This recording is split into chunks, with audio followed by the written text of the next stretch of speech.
Hello everyone, welcome to Cashcroft TV. My name is Kalen Ashcroft. Thank you very much for watching and or listening to this episode of Ages of Empires, where we will be going through all the major world empires throughout history. In this episode we will be covering the Qing Dynasty and the Sokoto Caliphate. As well, from each empire we will highlight a specific leader. So from the Qing Dynasty we will highlight the Kangxi Emperor, and from the Sokoto Caliphate we will highlight Usman Fodio. So I apologize in advance for any mispronunciations, as I inevitably will make throughout the course of this video. I'm not a native speaker in either of these languages, but nonetheless I hope I'll create a middle ground so that those who are native speakers might be able to follow that which I'm saying, and those who are not also might be able to follow along. So perhaps by sitting in the middle, maybe it might be more accessible, but maybe not. But nonetheless, at the end, we will have a comparison between the two leaders, the Kangxi Emperor and Usman Fodio, in the style of Plutarch's Parallel Lives, to learn a bit more about what makes them unique through their differences and learn a bit more about their two respective empires. So, let's begin with the first empire. So the Qing Dynasty, also known as the Manchu Dynasty, ruled in China from 1644 to 1912 CE. It was the last imperial dynasty of China, so we've covered many imperial dynasties, which I'm grateful if you've seen, or I'm grateful if you do tune into, but nonetheless, so we're starting to come nearer to the end of our series here with this Qing Dynasty, marking the end of over 2 millennium of imperial rule, or 2 millennia of imperial rule, plural millennium. Its rise and fall were marked by significant events, internal and external challenges, and profound transformations, which even shape very much of the history of these regions today. Therefore, we seek to find history of its rise and fall, so a similar structure we cover all of our empires through. So for some further background information, however, the Qing Dynasty, was also known as officially as Great Qing, was a Manchu-led imperial dynasty of China, and the last imperial dynasty of China in Chinese history, as mentioned. The dynasty was proclaimed in Shenyang in 1636, seized control of Beijing in 1644, which is considered the start of the dynasty's rule. Furthermore, the dynasty lasted until 1912 or 1912 CE, when it was overthrown by the Xinhai Revolution. In Chinese historiography, the Qing Dynasty was preceded by the Ming Dynasty, which we have covered, and succeeded by the Republic of China. The multi-ethnic Qing Dynasty assembled the territorial base for modern China. It was the largest imperial dynasty in the history of China, and in 1790, the 4th largest empire in world history in terms of territorial size. As not to jump around too much, but we have, for example, the British, Mongolian, and Russian empires are the only 3 larger empires by size, and only just slightly, the Qing Dynasty is slightly larger than the Spanish Dynasty. We've covered the Spanish Empire, we've covered the Spanish and Mongolian Empire, and we will get to the British and the Russian Empire to come, but this empire really ranks up there and is the largest among those dynasties in China, or those empires in China. It was, with over 426 million citizens, as estimated in 1907, it was the most populous country in the world at the time as well, so many reasons, claims to fame. So, as for its rise, starting with its early beginnings, so the Qing Dynasty was established by the Manchus, ethnic group in the northeastern region of China, known as Manchuria. The Manchu leaders traced their lineage to the Jurchen tribes, who earlier established the Qin, that's Jin dynasty, another important dynasty we've covered as well, so we're starting to see many parallels here, which from 1115 to 1234 CE Common Era. So as for Nurhaci and the founding of the later Qin, so Nurhaci, from 1559 to 1626, was a chieftain of the Xianshu Jurchens, and is credited with unifying the Jurchen tribes. In 1616, he declared the establishment of the later Qin dynasty. As we covered, the Nurhaci introduced a series of military, social, and administrative reforms that strengthened his power and laid the foundation for further expansions and for the Qing Dynasty to come, or the Qing Dynasty to come. As for Hong Taiji and the transition to Qing, so Nurhaci's son, Hong Taiji, who lived from 1592 to 1643, continued his father's work and expanded the territories of Jurchen control. So you can think that it almost came from a previous existing dynasty before it became a full empire, as we shall see. Or we might have even considered this earlier period already qualified as empires. For example, we discussed, for example, the Athenian Empire is only a very fraction of the size of even technically it should not have even made the list because it's not even 0.01% of the world, but nonetheless we call that an empire, and some even larger not empires. So for the course of this series we covered empires largely distinguished by size. So if that's the case, then the Jurchen tribes would even be considered empires perhaps themselves. Furthermore, Nurhaci introduced a series of military, social, and administrative reforms that strengthened his power and laid the foundation for the emperor. And then his son, Hong Taiji, he also adopted the title of emperor, and therefore we could call it an empire beginning there, and began to integrate Han Chinese officials and military strategies into his administration. So it's interesting that sort of a Manchurian at the center, but then a sort of a Han support or officials surrounding him, as we've seen perhaps parallels in some other empires, where necessarily the monarch might not be the same of the same group as those of their officials.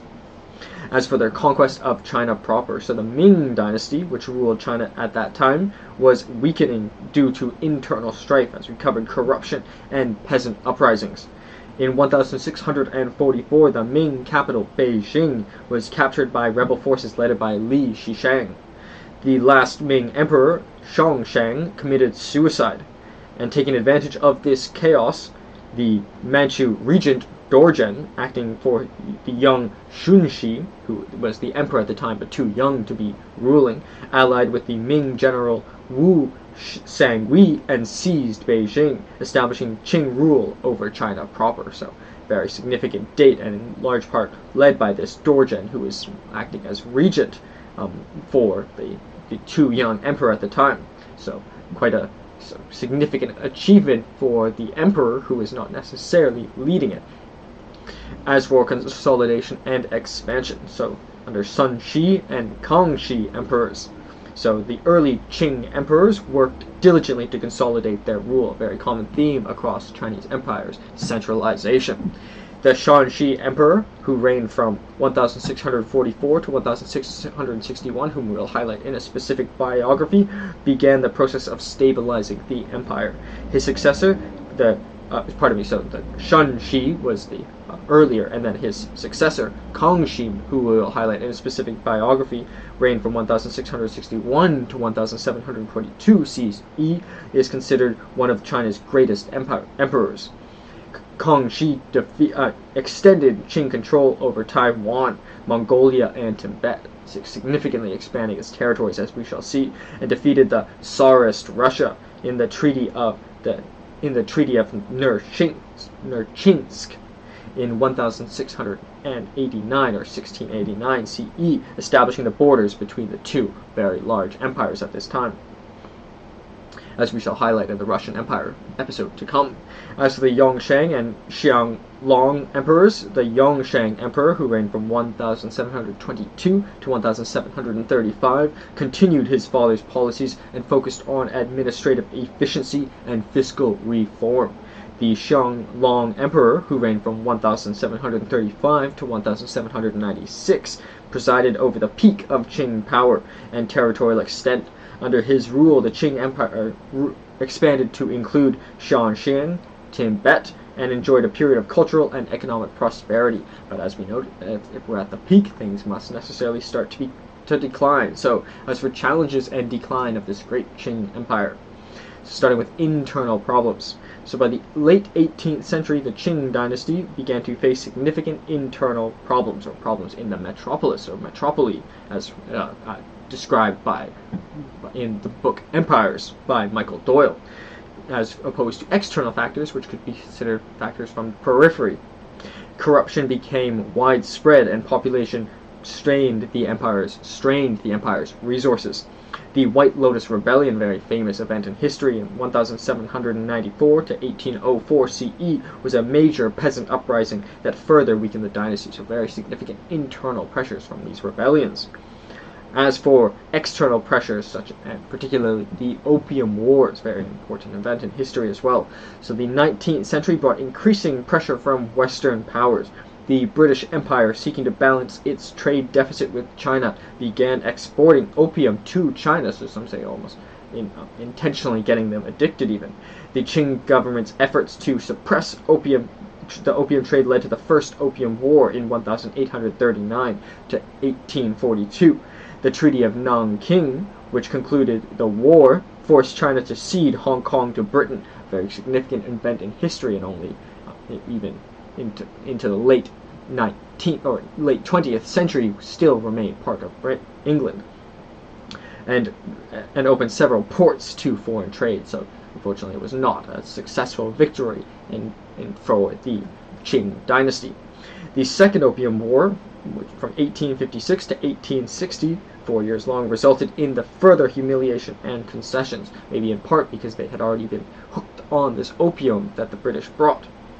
As for the Taiping Rebellion and other uprisings, so the Taiping Rebellion from 1850 to 1864, 14 years, led by Hong Xianquan, was one of the deadliest conflicts in history, all of history. We've covered many empires to this point. It aimed to overthrow the Qing Dynasty and establish a new Christian-based kingdom. The rebellion has caused immense destruction and loss of life, further weakening the Qing Dynasty, a very brutal event in all of history. Other significant uprisings included the Nian Rebellion from 1851 to 1868 and the Dungan Rebellion from 1862 to 1877. As for the self-strengthening movement and reform efforts, in response to these challenges, some Qing officials launched a self-strengthening movement, it is called, from 1861 to 1895, which aimed to modernize China's military, and industry by adopting Western technology and practices, so perhaps emulating the enemy to adapt. However, these efforts were hampered by internal opposition and lack of cohesive vision, maybe in part by this opium, maybe in part by the external factors, but also these internal factors where there was civil upset regardless. As for the Sino-Japanese War, Sino is often a term for Chinese, so Chinese-Japanese War and foreign encroachments. The defeat of the First Sino-Japanese War in 1894 to 1895 was a significant blow to the Qing prestige. The Japanese Empire we shall cover soon. The Treaty of Shimonoseki, forced China to recognize Korean independence and cede Taiwan, the Liaoding Peninsula, to Japan. So many of these regions that were part of the Qing Dynasty, making it the largest of all Chinese dynasties, were ceded to this Japanese empire. This defeat highlighted the inefficiency of the self-strengthening movement and spurred further foreign encroachments and spheres of influence in China, so losing control over many of these regions, for example, Hong Kong and Korea, etc., and Taiwan, that were formerly part of this Qing Dynasty, to external factors, but also exacerbated by the internal factors as well. And as well, for example, perhaps an addiction to opium, which was caused by the British, perhaps. As for the Boxer Rebellion and the Eight-Nation Alliance, so the Boxer Rebellion, which took place from 1899 to 1901, was an anti-foreign, anti-Christian uprising supported by the Qing court. The rebellion was crushed by the Eight-Nation Alliance, however, so the 8 foreign nations teamed up against the Qing Dynasty to put down this rebellion that aimed to get rid of anti-Christian and to remove foreign influence within the Qing Dynasty. So they teamed up to keep this foreign influence, comprising Western powers, and Japan was also included. The resulting Boxer Protocol imposed harsh penalties on China, including massive indemnities and foreign troops stationed in Beijing. So they made an attempt, probably, maybe for their own, to remove the shackles which held them bound. However, after they tried rebelling, things seemed to even get more restricted. So for the fall of the Qing Dynasty, as we've started to already foreshadow, so as for the late reform efforts and decline. So in the early 20th century, the Qing court attempted late-stage reforms, including the establishment of a constitutional monarchy, the modernization of the military. However, these efforts were too little and too late. The Qing government's inability to effectively implement and address widespread dissatisfaction and increasing upset. So they could not address these, not only the internal factors through internal measure, perhaps because the external factors as well. As for the Wuchang Uprising and the Xinhai Revolution, so the Wuchang Uprising on October 10, 1911 sparked the Xinhai, a nationwide rebellion against the Qing Dynasty. As for revolutionary forces led by figures such as Sun Yat-sen, sought to overthrow the Qing and establish a Republic of China. By early 1912, the revolution had spread throughout China, leading to the abdication of the last Qing Emperor Puyi on February 12, 1912. As for the establishment of the Republic of China, so the abdication of Puyi marked the end of over 2,000 years of imperial rule of China. So the last imperial dynasty with Puyi was the last emperor. The Republic of China was established with Sun Yat-sen, who was leading perhaps its cause as its provisional president. The Qing Dynasty fall was the result of a combination of internal weaknesses, as mentioned, and external pressures, signaling the end of the traditional dynastic cycle and the beginning of new eras of Chinese history. So would it have fallen if it weren't for those external factors? Is an interesting case study. My estimation is perhaps no, but nonetheless it seems almost most empires have had at least some combination of internal and external factors.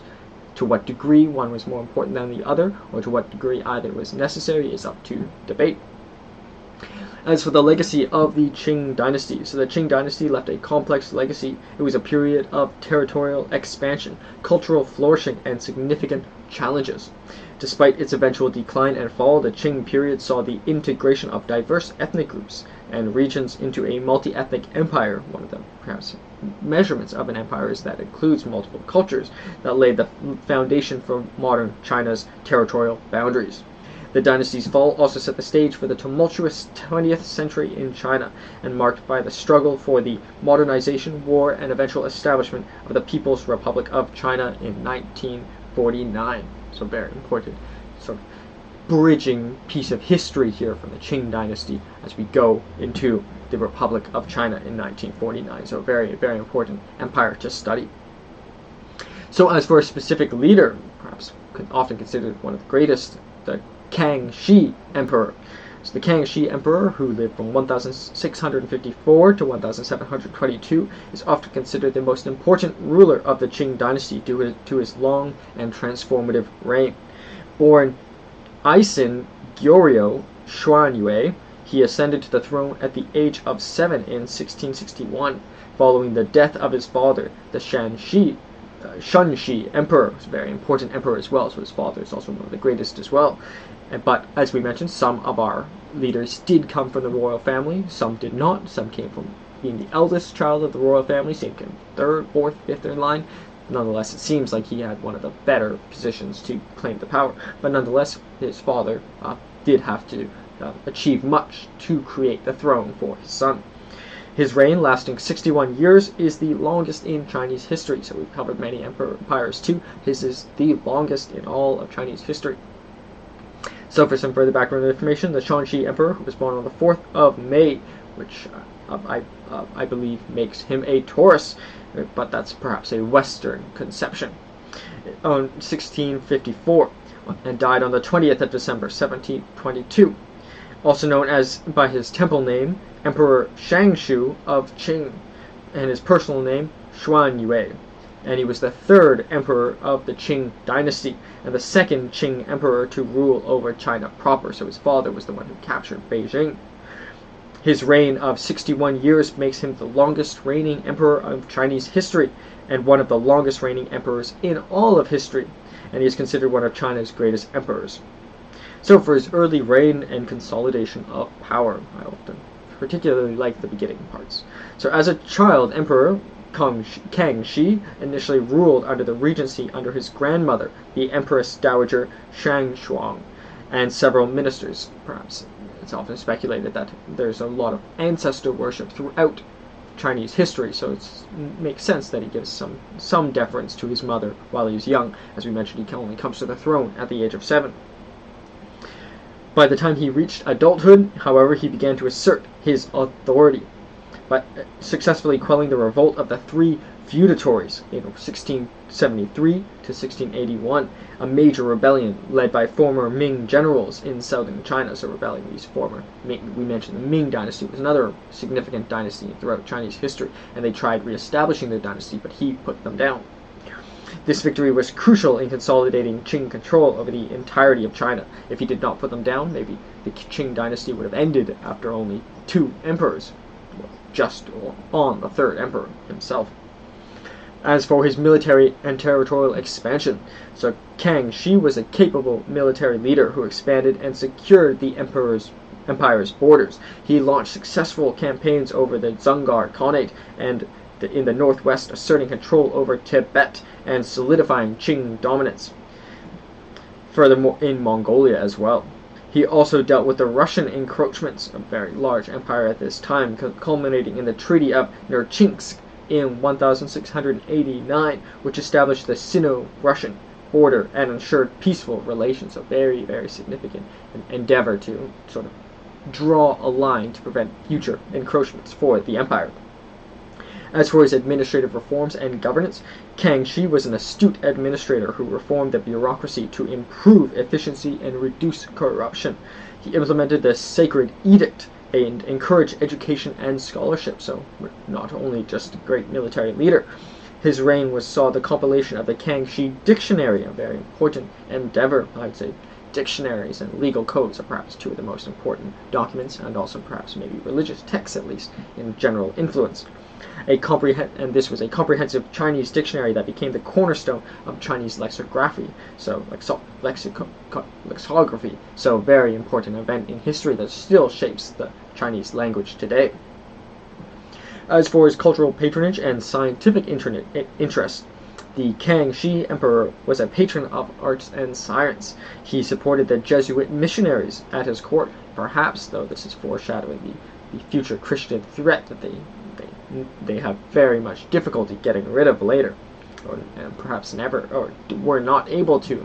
It was part of the reason for their decline, or their failed attempts. So perhaps maybe this Kangxi Emperor, by letting in these Jesuits, in some ways allowed for this ultimate threat.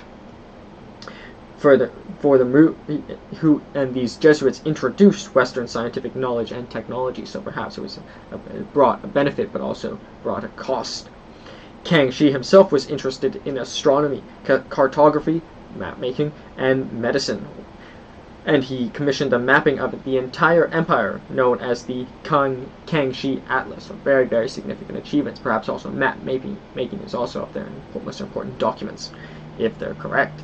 But even if they're incorrect, they still sort of create a cohesive unity, or perhaps subliminally, for the people within the empire. As for his later years and legacy, so in his later years, Kangxi focused on maintaining stability and addressing succession issues. He was succeeded by his 4th son, Yongsheng, the Yongsheng Emperor, so it's quite an unsuccess with his first 3 sons in 1722. Kangxi's reign is remembered as the golden age of prosperity, but by the golden age, things necessarily weren't as good after. Stability and cultural flourishing. He laid the foundation for the continued success of the Qing Dynasty, and his policies and accomplishments have had a lasting impact on Chinese history. And perhaps it's through his measures that the Qing Dynasty became to be the largest of the Chinese imperial dynasties. But perhaps because it's the last, it just necessarily built upon the heritage of the previous dynasties as well. But nonetheless, it also had to overcome the previous dynasties. For example, the Ming Dynasty, which sought to reclaim its authority, but also from dictionaries to map making. He's also quite multifaceted, not in terms of military, but also in terms of knowing when to fight, for example, or knowing when to negotiate, for example, with the Russian Empire. So, as for the content of the slide, in my opinion, it's fascinating. Leader and empire. So, the title we have is the Kangxi Emperor and the Qing Dynasty. It's known as Great Qing. It was a Manchu-led imperial dynasty of China and the last imperial dynasty in Chinese history. The significant leader we highlighted was the Kangxi Emperor. The period, or the empire, was Great Qing. The period was from 1644 to 1912 CE, so a very long period of history too. Modern locations include China, Taiwan, Mongolia, Russia, North Korea, Kazakhstan, Kyrgyzstan, Tajikistan, Uzbekistan, Afghanistan, India, Nepal, Bhutan, and Myanmar. Not necessarily the entirety of those regions, but at least some control within each of those modern countries. Million square kilometers is 14.7, so absolutely massive, the fourth largest of all time after the British, Mongolian, and Russian, and just above the Spanish Empire. Million square miles would be 5.68% of the world, excluding Antarctica, is 10.91%, so massive. Also to be noted, not all regions of the world are as easy to rule. 1 million square kilometers in X place might not be the same as 1 million square kilometers in Y place, but I do note that this 14.7 million square kilometers, much of it was very populated, and at least there had been empires in many of these regions for a long time. Some of these regions were ruled by more nomadic emperors, which might have been perhaps easier to take over at first, but harder to keep. Whereas many of the regions, perhaps in China proper, for example, had a lot more sort of settlements, which might have been more perhaps difficult to capture initially, but easier to retain. But nonetheless, some regions are more populated and some are less populated. But the Chinese region at this point was one of the more populated, perhaps the most populated region in the world. The capital was Shenyang from 1636 to 1644, and Beijing from 1644 to 1912 CE. The government was an absolute monarchy, very much a centralized theme throughout many Chinese dynasties' history, or almost perhaps all of them. The official languages were Manchu and Mandarin Chinese. The religion was Confucianism, Buddhism, Taoism, folk religion, shamanism, Christianity, Islam, and others. So many, but not necessarily as doctrinal in the religion as some empires we've covered. As for population, would be 400 million, which is absolutely massive compared to pretty much every empire we've covered so far. Smaller than the population of this region today, which this region encompasses over 1 billion, because technology has changed, but still very, very large region. As for images, in the top left we have the portrait of the Kangxi Emperor in his court dress. It's found in the Three Emperors selection at the Royal Academy of Arts in London. I love visiting London, but I don't believe I've seen that image yet. To the right of that, we have the flag of the Qing Dynasty from 1889 to 1912. To the right of that, we have the Putuo Shongshang Temple in Chengde, in the Qianlong region, or during the Qianlong reign, pardon me. It was built as the model of the Potala Palace in Lhasa. So to me, I just think it's a very, very imposing building, especially given the time. It looks like 1, 2, 3, 4, 5, 6, 7, at least 7 stories tall, and it's up, maybe perhaps on this hill. It just looks very, very imposing, especially if someone had come from the country and came up to that. It would also be difficult to attack, for example, if getting through tight quarters, and they could probably shoot down obstacle particles, all kinds of arrows, etc., at opposing forces. So very, very imposing, and also from the top too. But also beautiful architecture. Below that, we have the foreign armies of the Eight-Nation Alliance celebrating their victory in the Battle of Peking within the walls of the Forbidden City. Peking is also known as Beijing, on 28th of November 1900. So very perhaps a tragic point for the history of the Qing Dynasty, with the 8 foreign nations invading their Forbidden City, which even their own people were forbidden to visit it. So a tragic moment, but I guess maybe one of the takeaways is that it took 8 nations allied to defeat them. Maybe they could have done it with 7, 6, or 5. Maybe one could have done it, but nonetheless there were 8 involved, many from the West and also Japan as well.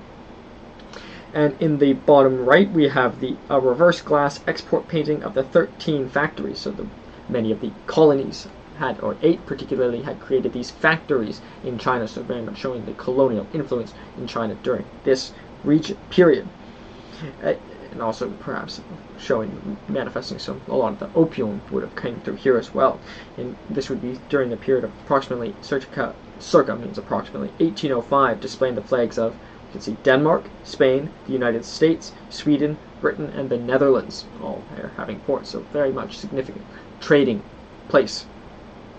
And to the left of that, we have some additional information. It was preceded by the later Qing Dynasty, the Ming Dynasty, the Dzungar Khanate, and the Kingdom of Tungning. We've covered the later Qin, Ming, and Dzungar Khanate, but the Kingdom of Tungning is also important as well, although smaller. It was succeeded by the Republic of China, and the Bogd Khanate, and the Urankei Republic, and as well Tibet. And in the top right, we have the map, the massive region we can see. It covers from North Korea, Hong Kong, Taiwan, and all the way into close to Russia, where they created the borders. These green areas are regions they claimed they controlled, but didn't necessarily have autonomy. But a massive 14.7 million square kilometers, or 10.91% of the world. They're massive. Fourth largest of all time. So, as for the next empire, the Sokoto Caliphate. So the Sokoto Caliphate, established in the early 19th century, was one of the largest and most powerful empires in West Africa. It was founded by Usman dan Fodio, whom we will highlight in a specific biography, a prominent Islamic scholar and reformer. The Caliphate played a crucial role in the spreading of Islam and promoting Islamic education in the region. Its rise and fall were marked by the significant socio-political and religious transformation. So for some additional background information, so the Sokoto Caliphate, also known as the Sultanate of Sokoto, was a Sunni Muslim caliphate, so it differs from Shia. For example, the Fatimid Caliphate was Shia in West Africa. It was founded by Usman dan Fodio in 1804 during the Fulani Jihads, after defeating the Hausa kingdoms in the Fulani War. The boundaries of the Caliphate are part of present-day Cameroon, Burkina Faso, Niger, and Nigeria. By 1837, the Sokoto state had a population of around 10 to 20 million people, becoming the most populous empire in West Africa. It was dissolved when the British, French, and Germans conquered the area in 1903 and annexed it into a newly established northern Nigeria protectorate, the Senegambia and Niger and Cameroon, respectively. So these external colonial empires came and divided up this important and largest empire in Western Africa. So as for the background and early influences, so the rise of the Sokoto Caliphate, the region that would become northern Nigeria, was a collection of the Hausa city-states, including Kano, Katsina, and Gobir. These states were culturally rich and economically prosperous, but were often characterized by political fragmentation and internecine wars, so fighting amongst themselves, so not a unified state at this point. The ruling elites of these states were Muslims, but many aspects of traditional animist beliefs and practices persisted, so still many, perhaps pagan, one might call these beliefs, within the region, but among the ruling elites, they were Muslim, particularly Sunni Muslim. As for Usman dan Fodio's early life and reforms, so Usman dan Fodio, who lived from 1754 to 1817 CE, was born in the Hausa state of Gobir. He belonged to the Fulani ethnic group, which was traditionally pastoralist and had significant urban and scholarly presence in the region, so perhaps coming from the root of the most powerful ethnic group. Some of our notable leaders came from the minority ethnic groups, but the majority came from the majority ethnic groups. Usman was deeply influenced by Islamic scholarship, so they were also, the ruling groups were also Muslims, so aligning himself with them, and the reformist ideas of early scholars like al-Maghili. He began his career as a teacher and preacher, so that is somewhat more uncommon relative to many of our leaders, but he is a founder of an empire, not necessarily one who inherited it. Advocating for the return of pure Islam and condemning the corruption of the syncretism of the Hausa rulers, so not just, as we shall see, a military leader, but also a spiritual leader as well. So as for the jihad and the formation of the caliphate, so Usman dan Fodio's preaching attracted a large following, including the disaffected Hausa commoners and the Fulani pastoralists. His growing influence alarmed and the Hausa rulers, particularly the Sultan of Gualbir, so the previous person in power for his tribe or state, was feared his growing influence through his preaching, who attempted to suppress his movement. In 1804, after a failed assassination attempt, Usman declared a jihad, which is a holy war, a very famous term today, jihad, against the Hausa rulers and throughout history. This marked the beginning of a widespread uprising that eventually led to the overthrow of the Hausa states. So after this assassination attempt, it went and essentially caused a jihad, a holy war, to take control. Usman's forces, known as the Mujahideen, captured the key city of Sokoto in 1808, which the Caliphate will claim takes its title from. Usman declared himself the Amir al-Mumin, which is commander of the faithful, and established the Sokoto Caliphate at this time in Sokoto itself. He then appointed his brother Abdullahi and his son Muhammad Bello to govern different regions, so divide and conquer, ensuring that the Caliphate would have a centralized yet federated structure. I think a great case study for that is, for example, in the Persian Empire and the satrapies and satraps, in terms of divide and conquer, creating regional governors, or premiers as they call them in Canada, as a form of centralization, perhaps. But in a way, it can also cause fragmentation if these states try to seek autonomy. But in this case, it was his brother and his son, so unlikely that they would be seeking autonomy. So as for consolidation and expansion of the Sokoto Empire, so the Sokoto Caliphate rapidly expanded its territories, conquering most of what is now northern Nigeria and parts of Niger, Cameroon, and Chad, near Niger. The Caliphate was organized into emirates, each governed by an emir, so emirates are often subordinate states to caliphates, who are usually members of the Fulani aristocracy or a loyal ally to Usman. These emirs owed allegiance to the caliph in Sokoto, ensuring a hierarchical but relatively decentralized political structure. Once again, divide and conquer, it seems. Under the leadership of Usman dan Fodio and later his son Muhammad Bello, the Caliphate established a theocratic state based on Islamic law, a Sharia law. We have an episode on Sharia law as well in history, in legal history and historian series. The administration promoted Islamic education and numerous schools and emphasized the importance of scholarship. Economic activities such as agriculture, trade, and crafts flourished, leading to a period of relative prosperity and stability. As for the golden age of the Caliphate, so Muhammad Bello's reign is often considered the golden age. So after Usman dan Fodio retired from political life in 1815, somewhat of a humble way of his transition of power, we see in decline and fall of the Roman Empire. Some of the better emperors of the Roman Empire passed on the throne before their own death, and it sort of leaves a transitionary period where they can still perhaps advise their successor. And perhaps it was okay for him because it was his own son. And his son, Muhammad Bello, from 1781 to 1837, became the ruler of the Caliphate in 1815. Bello was an able minister and military leader who continued his father's policies of expansion and consolidation. He moved the capital from Sokoto to Wurno, although Sokoto remained the spiritual center of the Caliphate and still retained the name the Sokoto Caliphate, but the capital, as we mentioned, did move. Although Sokoto remained the spiritual center of the Caliphate, Bello emphasized the importance of Islamic learning and scholarship, as did his father. Perhaps it was necessary to keep the state that was created on that foundation, commissioning numerous works on Islamic law, history, and governance. He also focused on infrastructure development, building roads and markets and mosques, good for the economy, the mosques also for the religion that in many ways the empire was dependent on or it's deeply connected with.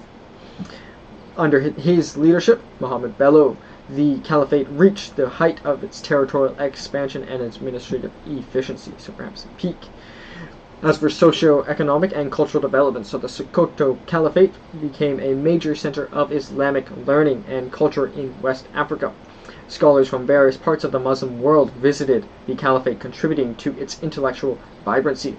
The Caliphate also played a crucial role in the trans-Saharan trade, linking West Africa with North Africa and the Mediterranean.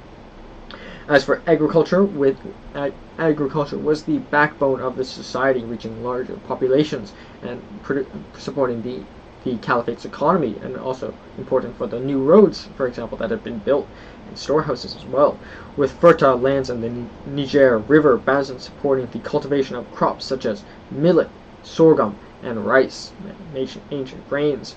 Livestock rearing, especially such cattle, was also important, so livestock and agriculture. If we don't, sometimes livestock is considered part of agriculture as well, but I mean plants and animals, essentially. The Caliphate's economic prosperity was bolstered by relatively stable and efficient administration, which promoted trade and ensured security of merchants and travelers. So one of the key things in Blackstone's commentaries of the laws of England is that in the English Constitution is it actually trades merchants, and perhaps that was one of the reasons trade was so important and so successful for the British Empire, was that they were really respectful to traders. Had they just killed trade, their economy might have suffered significantly. So being open to trade, the Sokoto Caliphate maybe analogously was successful in that way. And also by trading, they're less likely to go to war. And also trading within their own state also boosts the economy. But, however, with decline and fall of the Caliphate, so starting with the internal challenges. So by the mid-19th century, the Sokoto Caliphate began to face significant internal challenges. The decentralized nature of the Caliphate's governance structure, while initially a source of strength, eventually led to problems of fragmentation and local autonomy. Some emirs, who were the regional leaders, grew increasingly independent, perhaps because they lost this, they weren't as closely linked by blood, and internal rivalries and succession disputes weakened the central authority of the Caliph. As for corruption and administrative efficiencies, also became more pronounced at this time as well, perhaps taking advantage of the emirate threats. The initial zeal for Islamic reform and justice waned, and many emirs became more focused on consolidating their own power and wealth. The erosion of moral and administrative standards undermined the legitimacy of the Caliphate as well. So as for external pressures and colonial encroachments, so the 19th century also was a period of increasing European colonial expansion in Africa, also discussed in detail by Michael Doyle in Empires, a great book. By the late 19th century, the British had established control over the southern regions of Nigeria and began to move northward. The Berlin Conference from 1884 to 1885 formalized the partition of Africa among European powers, so it was formally divided up, not necessarily with their own say, or very little of their own say, and the British aimed to consolidate their holdings in Nigeria. In 1900, the British launched a military campaign against the Sokoto Caliphate, utilizing superior military technology and exploiting the internal divisions amongst the emirs within the Caliphate. The British forces gradually advanced within the Sokoto Caliphate. In 1903, 3 years later, the British captured the city of Sokoto, the spiritual center, effectively ending the Caliphate's independence. The last Caliph, Atihiru I, was killed during the British campaign.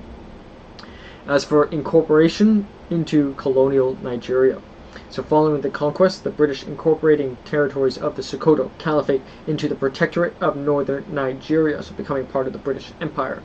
They retained much of the existing administrative structure, co-opting the emirs into colonial systems through a policy known as indirect rule. While the emirs retained some local authority, ultimate power rested with the British colonial administration. So as for the legacy of the Sokoto Caliphate, the Sokoto Caliphate left a profound legacy in West Africa. It played a crucial role in the spread of Islam and the establishment of Islamic education and jurisprudence in the region. Many of the emirates established during the Caliphate's expansion continue to exist today as important traditional states within modern Nigeria. So its influence still lasts today, and even within the British Empire, within the northern Nigeria protectorate, that influence of the Sokoto Caliphate still exists, and Muslim is still a significant, if not the major, certainly the major religion in this and many of the regions within the former Sokoto Caliphate. So the Sokoto Caliphate remains. The Caliphate's emphasis on learning and scholarship had a lasting impact on the intellectual and cultural life of the region. The Sokoto Caliphate also influenced the political and social structures of West Africa, shaping the governance, Sharia law particularly, and social organization that persisted into the colonial and post-colonial periods, even till this day. So thus, the Sokoto Caliphate remains a symbol of Islamic revival and reform in West Africa, and its history is an important part of the broader narrative of African and Islamic history, which we've endeavored to cover thus far in the series, many Islamic empires, and also many African empires now as well. So as for a specific leader, we have Usman dan Fodio. So the most important ruler, perhaps, of the Sokoto Caliphate was perhaps Usman dan Fodio, who lived from 1754 to 1817, and he's the founder of the Caliphate and a prominent Islamic scholar and reformer. His life and leadership were instrumental in shaping the political and religious landscape of West Africa. So as for his early life and education, so Usman dan Fodio was born on December 15th, 1754. I believe that makes him a Capricorn, but this is also a Western concept, perhaps, in the Hausa state of Gobir, in what is now northern Nigeria. He belonged to the Fulani ethnic group, the ethnic majority within the ruling elite in the region. Within the Fulani ethnic group, known for their pastoralist lifestyle and scholarly tradition. So also that scholarly tradition is important because he himself is considered is a scholar, or was a scholar. From an early age, Usman was immersed in Islamic education, studying various prominent scholars. He became well versed in Islamic theology, jurisprudence, Sharia law particularly, and Sufism, and was deeply influenced by the reformist ideas of early scholars of Islam, such as al-Mughili. As for his preaching and reforms, as a young man, Usman began his career as a teacher and preacher, advocating for the return of pure Islamic practices and condemning the corruption and syncretism prevalent among the Hausa rulers. His call for religious and social reform attracted a large following, including disaffected commoners and the Fulani pastoralists. So, this Fulani, his own ethnic group, but also dissatisfied pastoralists, Fulani, and not flocked towards his religious beliefs and his preaching. His growing influence alarmed the Hausa rulers, especially the Sultan of Gobir, who attempted to suppress his movement.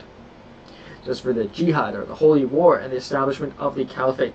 So in 1804, after a failed assassination attempt by the Sultan of Gobir, so tried to take his life, perhaps maybe in self-defense, he has maybe a right to war, but that is does anyone have a right to war? Is a lifelong or many, it's an impossible question to ask, perhaps, or still debated very much to this day, and probably will never be debated, will never be completed completely.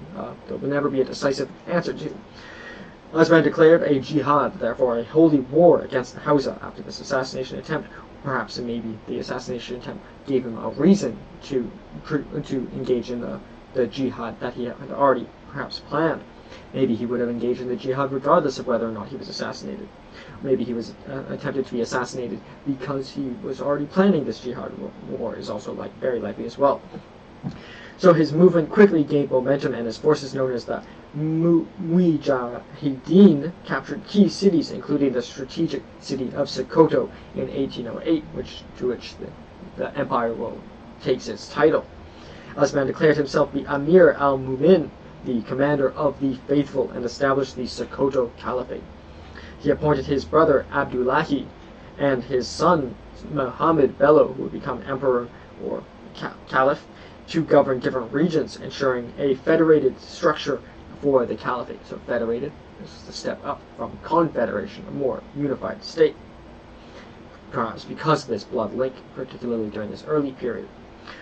As for his leadership and legacy, so Usman dan Fodio ruled the Sokoto Caliphate until 1815, when he retired from political life, perhaps a humble way of leaving the administration to his son, Muhammad Bello.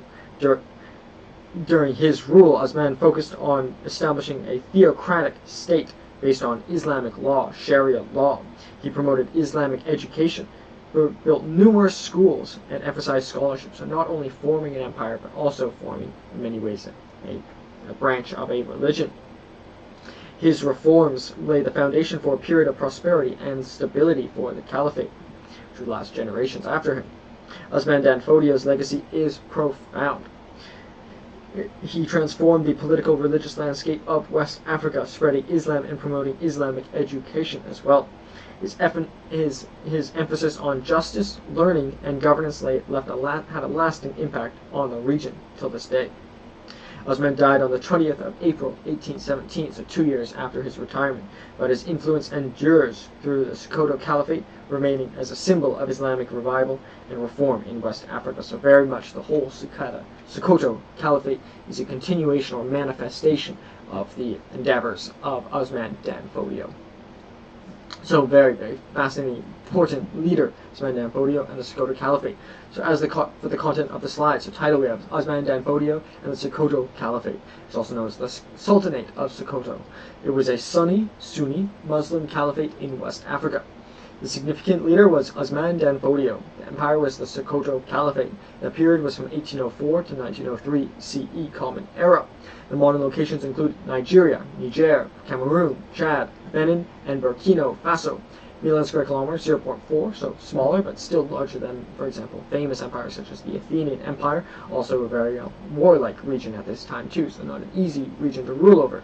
Million square kilometers, 0.15%. Percent of the world would be 0.30, excluding Antarctica. The capital was Goudou in 1804, Sokoto from 1804 to 1815, and 1851 to 1902. The capital was Benin, Koni in 1850, and Burmi was the capital in 1903 as well. The government was a caliphate.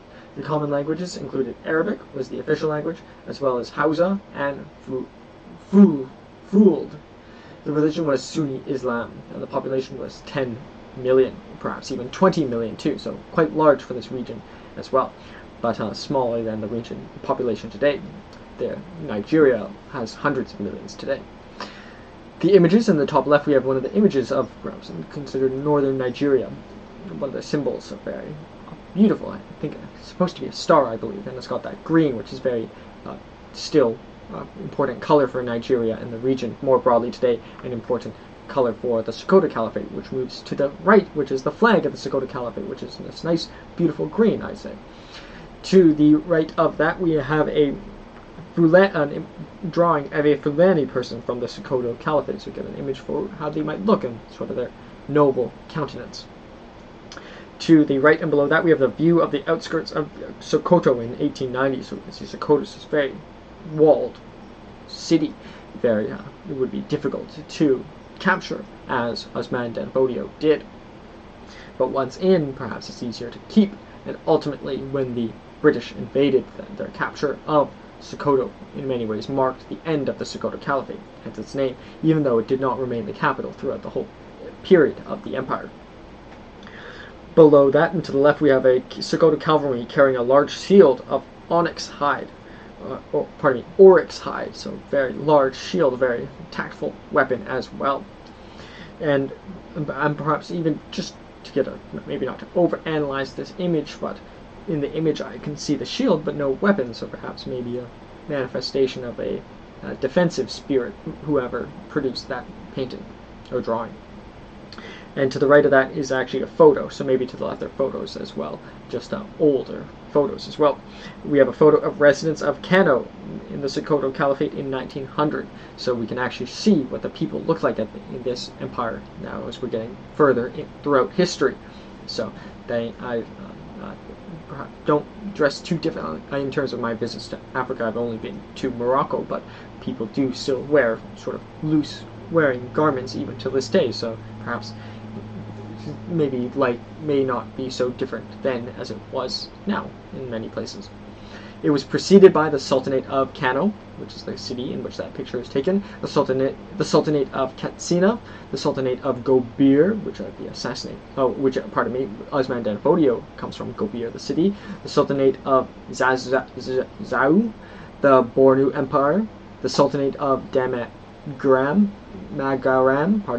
the Jakun kingdoms, the Kebi Sultanate, the Nupe Kingdom, the Dendi Kingdom, the Sultanate of Agadez, the Tuareg oligarchy, the Sultanate of Zamfara, and the Sultanate of Yauri. So, as we mentioned, all of these empires that have many preceded by these, they ruled over a large region, or conquered or took over many regions.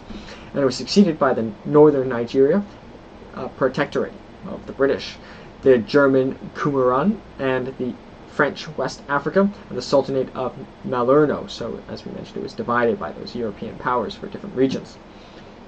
And on the top right, we have the map of the Sokoto Caliphate. So you can see the different provinces. As we mentioned, they had different emirs. So emirates, like as we have, for example, the United Arab Emirates. So divide and conquer throughout the region. Very effective.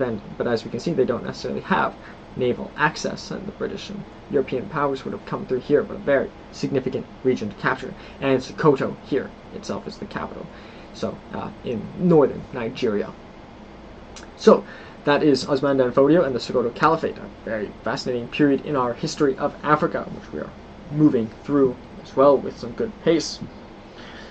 So as for the comparison between the Kangxi Emperor and Usman Dan Fodio, so the comparison and contrast, the Plutarch just calls it compare, but there's some say compare and you must also contrast. Some say they're separate, but I say compare and contrast. But nonetheless, Kangxi, Emperor of the Qing Dynasty, and Usman Dan Fodio of the Sokoto Caliphate were both influential leaders who played pivotal roles in their respective regions' histories. Despite their different cultural, religious, and geopolitical contexts, both leaders shared similarities in their leadership styles and reforms. Therefore, we seek to compare and contrast these two significant historical figures.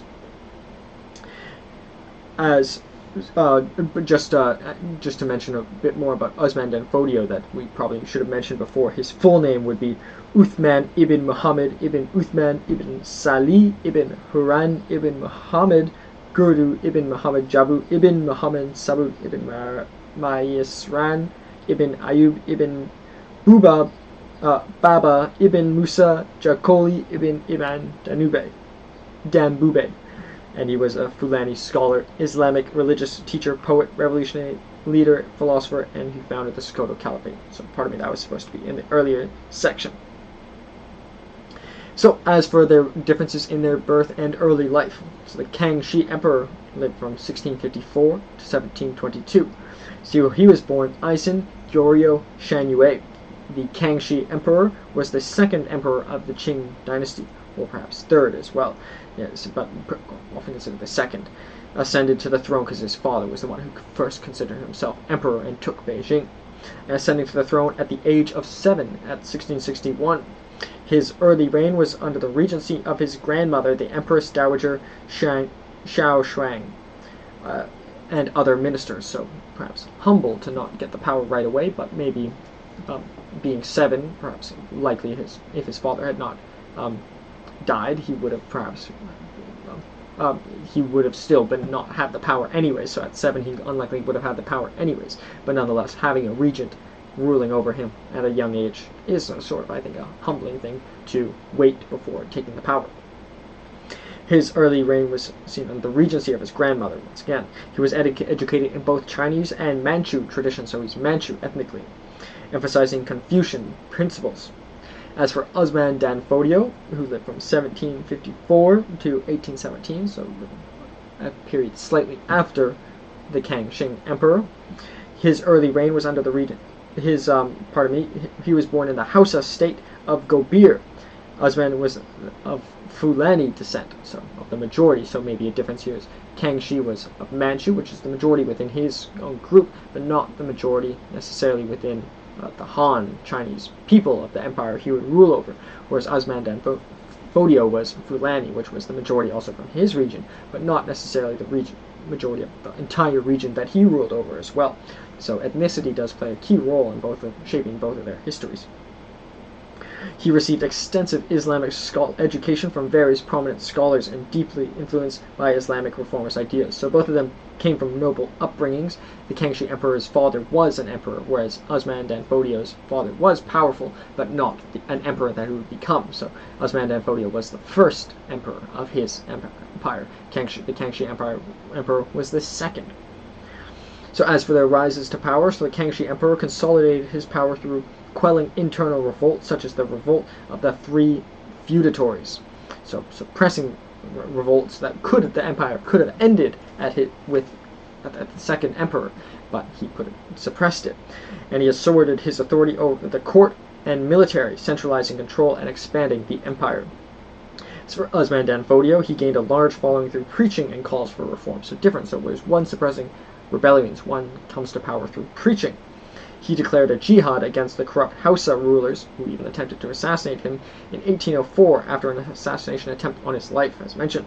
He successfully established the Sokoto Caliphate in 1808, countering key cities and forming a federated structure. So from a confederation to a federation is a form of centralization.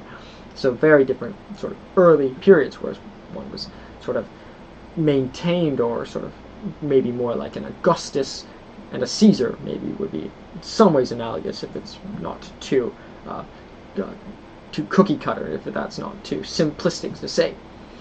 As for governance and reforms, the Kangxi emperor emphasized administrative efficiency and reduced corruption through reforms. He promoted education and scholarship, leading to the completion of the Kangxi dictionary, so very, very important endeavor that few other great emperors have done, create a dictionary, which still influences Chinese language today. He supported economic growth through infrastructure projects as well, and trade promotion. He secured and expanded the empire's borders as well, establishing treaties with neighboring powers, such as, for example, the Russian Empire. As for Usman dan Fodio, he established a theocratic state based on Islamic law, or Sharia law, so that's quite different. Kangxi emperor, maybe he was Confucius, but he followed Confucianism, but it wasn't a major part of his religion. He's maybe more focused on language or territorial expansion. Well, they're both focused on territorial expansion. In fact, Usman dan Fodio took his own capital. He did not start with that capital, the spiritual capital, which ultimately does change over time, but the Sokoto may always be its spiritual capital. Emphasizing the importance, he also promoted Islamic education and built numerous schools, so both of them engaged in infrastructure, whereas one was maybe more focused on schools, whereas the other was on large infrastructure trading posts. And emphasizing the importance of scholarship, that would be Usman dan Fodio, perhaps more so. He implemented social and religious reforms to purify Islamic practices and promote justice through Sharia law. He organized the caliphate into emirates, and governed by an emir loyal to the central authority in Sokoto, so sort of divide and conquer, sort of even with his brother and son through blood especially, which the Kangxi emperor did as well, but it's not perhaps as unique as done through the Usman dan Fodio, because that maybe was less of a prominent way of ruling in Western Africa, whereas throughout many Chinese dynasties had these sort of local governor systems already existing in place. And as well, Usman dan Fodio was maybe more focused on Sharia law, whereas the Kangxi emperor, while also focused on law, government, and administration, he's maybe more known for his dictionary than his legal reforms. And his legal reforms maybe were in many ways based on previous dynasties, whereas Usman dan Fodio's Sharia law would also be based on previous caliphates and emirates as well. He implemented social and religious reforms to purify Islamic practices and promote justice.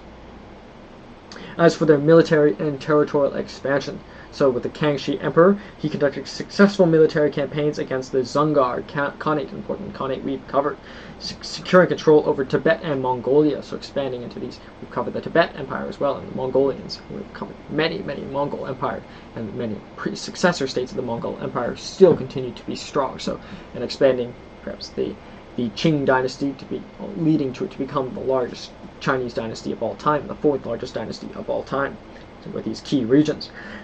He also defeated Russian encroachments, leading to the Treaty of Nerchinsk, which established a Sino-Russian border, but also showing how far north it reached. As for Usman Dan Fodio, he led military campaigns to overthrow the Hausa, because they perhaps intended to assassinate him early on, and expand the Caliphate's territory.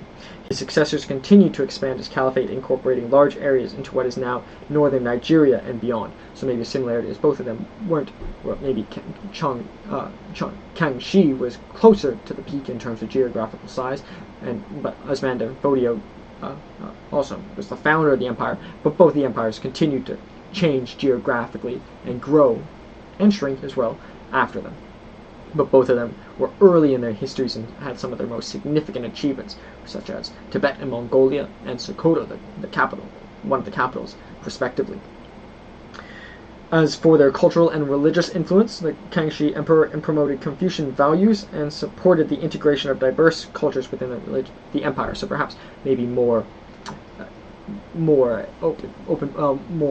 open-minded or more tolerant to other religions than Usman Dan Fodio, but maybe through necessity, maybe it was not possible to unify the religion. And as we shall see, the Jesuits came in, and also maybe that was one of the big threats, or perhaps their attempts to remove Christianity maybe upset perhaps the colonial powers. There's many ways to describe it, but nonetheless the religion was a lot more blended, as we saw on the list. There were many more religions in the Qing Dynasty than the Sokoto Caliphate, which was distinctly a Sunni Islamic state. And therefore he also fostered relations with the Jesuit missionaries, as mentioned, incorporating Western scientific knowledge and technology. So it had to accept their religion, but with it came their science and technology, so perhaps benefit and a cost. As for Usman Dan Fodio, his movement led to a widespread Islamic revival and the establishment of Islamic educational institutions, so very, very distinctly religiously focused. But maybe it was both through their respective necessities, not necessarily through their own relative religious fervor. So as for their legacies, so the Kangxi Emperor left a legacy of stability, territorial expansion, and cultural flourishing. His reign is often considered the golden, or one of the golden age, continued to rise, of the Qing Dynasty, with a long-lasting impact on Chinese history, and the longest reigning of all time, of all Chinese history, and one of the longest of all time. As for Usman Dan Fodio, he left a legacy of Islamic revival and reform in West Africa. The Sokoto Caliphate influenced the political and social structures of the region, with many emirates still existing today as traditional states within modern Nigeria. So some of those states that were created under the Sokoto Empire and Caliphate are now states within Nigeria. As for some differences with their cultural context, as one might guess, Kangxi operated within the Confucian Chinese imperial system, while Usman operated within the Islamic West African context. So very, very different regions, despite having many similarities amongst themselves. So maybe there are some commonalities of what's necessary for rulers, such as centralization, willingness to fight, negotiation, trade, policies, etc., religion, language, all forms of centralization. As for their religious foundations, Kangxi upheld Confucian and traditional Chinese values, but also was tolerant, for example, to the Jesuits, etc., while Usman focused on Islamic purity and law, so not even just Islam, it had to be Sunni Islam as well. As for their governance styles, Kangxi centralized bureaucracy, contrasted with Usman's federated emirate state, so perhaps the Chinese model would be more centralized under the Kangxi Emperor compared to Usman Dan Fodio.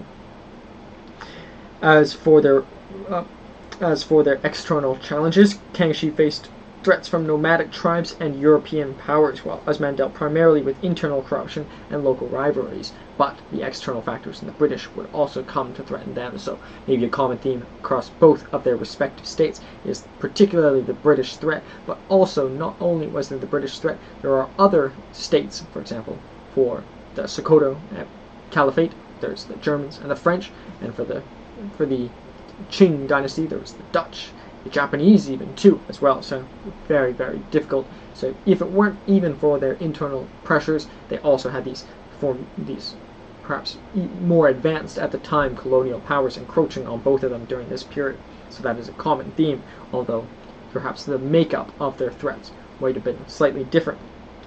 For example, the Sokoto Caliphate did not have direct access to the ocean. Despite these differences, both leaders were reformers who sought to consolidate power, expand their territories, and promote education and moral governance. They were also two very early leaders in their empires. One was the second emperor, and one was the first emperor of their respective states. And further, they expanded their territories and promoted education and moral governance. Their reigns left enduring legacies on their respective regions, shaping the historical trajectories of China and West Africa, and all the regions more broadly as well. Mongolia, North Korea, etc., and Nigeria, Niger. So very, very large empires as well, significant empires, and still influence perhaps two of the largest countries even today. Nigeria and China are two of the largest countries today. So these are very important case studies to perhaps learn more about these two empires. So I hope you very much enjoyed, as much as I did, this episode on the Qing Dynasty and the Sokoto Caliphate, and as well where we highlighted the leaders, the Kangxi Emperor and Usman dan Fodio, with the comparison at the end. My name is Kalen Ashcroft, this is Cashcroft TV, and I'd be very, very grateful if you continue to support. Thank you so much.